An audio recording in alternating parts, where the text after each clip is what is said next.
नमस्कार, मैं हूं आशीष कुमार झा और आप देख रहे हैं हरियाणा तक का ये खास शो क्राइम स्टोरी। शुक्रवार को जींद में एक युवक ने दो बहनों पर फायरिंग कर दी। इस फायरिंग में दोनों बहनों को गोली लगी, जिसके बाद गंभीर हालत में दोनों बहनों को जींद के सिविल अस्पताल ले जाया गया, जहां गंभीर हालत देखते हुए दोनों बहनों को रोहतक के पीजीआई रेफर कर दिया गया। क्या है पूरा मामला, आइए हम आपको बताते हैं। दरअसल इस मामले में घायल बहनों के पिता ने पुलिस में शिकायत दी है, जिसमें उन्होंने बताया है कि उनके 4 बच्चे हैं, जिसमें 3 बेटी है और 1 बेटा है।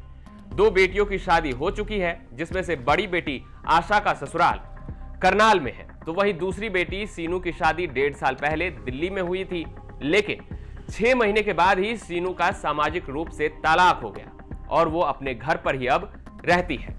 इधर बड़ी बेटी आशा का देवर सुनील उसकी छोटी बेटी ऋतु से शादी करना चाहता है, लेकिन परिवार के लोग और खुद आशा भी ये नहीं चाहती है कि उसकी बहन से सुनील की शादी हो। जय भगवान ने अपने शिकायत में कहा है कि सुनील ऋतु को परेशान करता था और उससे शादी की जिद करता था। करीब 1 साल पहले भी शादी की जिद के कारण उसने ऋतु के साथ हाथापाई और मारपीट की थी। इस दौरान परिवार की ओर से पुलिस में शिकायत दी गई थी, लेकिन फिर आपस में पंचायत करके राजीनामा हो गया था। अब फिर पिछले 2 महीने से सुनील ऋतु को परेशान करने लगा, तो ऋतु के परिवार वालों ने सुनील के घर वालों को इसकी जानकारी दी थी, लेकिन फिर भी सुनील जिद पर अड़ा था और उसने धमकी भी दी थी कि अगर ऋतु की शादी उससे नहीं होती है तो वो ऋतु को गोली मार देगा। अब शुक्रवार को जब ऋतु अपनी बहन सीनू और एक सहेली मीनू के साथ जींद के मार्केट से वापस लौट रही थी, तो सुनील ने भूरान गांव के फाटक के पास गोली दोनों बहनों पर चला दी। इस दौरान सुनील ये भी बोला कि ऋतु अगर तू मेरी नहीं हुई तो किसी और की भी नहीं होगी। इस मामले को लेकर जींद के डीएसपी जितेंद्र राणा ने आरोपी सुनील को जल्द पकड़ने की बात की है। तो बड़े कड़वा में तो बहनों पर फायरिंग की गई, क्या मामला है? उसमें हम इन्वेस्टिगेशन में हमारे क्राइम यूनिट वगैरह और जो भी पुलिस स्टेशन की है टीम लगी हुई है और जल्दी ही हम राउंड अप कर लेंगे। वो मामला जो हमारे सामने आया है उसको भी हम देख रहे हैं और वो जल्दी से जल्दी कार्रवाई कर रहे हैं। सर, उनको रेफर किया गया या फिर भाई पहले तो हम सिविल हॉस्पिटल ही है हमारा जींद का, उसमें उनको चेकअप करा गया। सर, गोली चलाने वाला कौन था, कुछ पता चला? क्या मकसद है? ये हम आपको अपनी इन्वेस्टिगेशन की बातें थोड़ी है ना बाद में बताएंगे, उसमें हम जांच में जारी हैं।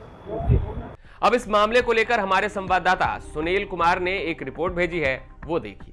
जींद में 2 बहनों के ऊपर फायरिंग का मामला सामने आया है और फायर करने वाला युवक कोई और ही नहीं है, रिश्ते में लगने वाला देवरी है। और जिस तरीके से घटना की जानकारी के मुताबिक बता दें कि कल पिल्लूखेड़ा के फाटक के पास 2 बहनें जींद से सामान खरीद कर अपने गांव कालवा की तरफ जा रही थी। जब दोनों बहनें पिल्लूखेड़ा की फाटक के पास पहुंची तो वहां पर रिश्ते में देवर लगने वाला सुनील वहां पर पहुंचा और आते ही दोनों बहनों पर फायरिंग कर दिया। फायरिंग करने में दोनों बहनें बुरी तरह से घायल हो गई। एक बहन के गोली हाथ में लगी तो दूसरी बहन के गोली गर्दन से होती हुई जबड़े से बाहर निकल गई। दोनों बहनों को आमजनों ने जींद के सरकारी अस्पताल पहुंचाने का काम किया, जहां पर दोनों की हालत गंभीर देखते हुए उनको रोहतक पीजीआई रेफर किया गया है। और जानकारी के मुताबिक बता दें कि जो आरोपी है उसने घटना को इसलिए अंजाम दिया है, जो 2 बहनें हैं उनमें से एक आशा की शादी करनाल के एक गांव में हुई थी और 1.5 साल पहले ही वहां पर अनबन के नाते उनमें दोनों पारिवारिक में रिश्तों में तलाक हो गया था और वो 1.5 साल से अपने घर पर ही बैठी हुई थी। और रिश्ते में देर लगने वाला सुनील गांव में जो पहुंचा तो पिल्लूखेड़ा के पास फाटक पर दोनों बहनों को देखा और वो जो ऋतु है उसे शादी कराता था, लेकिन आशा और परिवार के लोगों ने शादी से मना कर दिया था। और जो उसका देवर है सुनील वो इसी बात से खपा था और इसी बात का बदला लेने के लिए उन्होंने इस घटना को अंजाम दिया। जब उन्होंने फायर की तो साथ में ये बात भी वहां पर सुनने को मिली है कि अगर तुम मेरी नहीं हुई तो किसी और की भी नहीं हो सकती। घटना को अंजाम देने के बाद आरोपी मौके से फरार हो गया। जब पुलिस को इस मामले की जानकारी मिली तो पुलिस भी मौके पर पहुंची और घटनाक्रम का मुआयना किया। अब पुलिस की बात की जाए तो डीएसपी जितेंद्र राणा ने बताया है कि इस मामले में हमारी टीमें गठित की गई है और उस मामले में को लेकर जींद पुलिस आरोपी की धरपकड़ भी तेज कर रही है।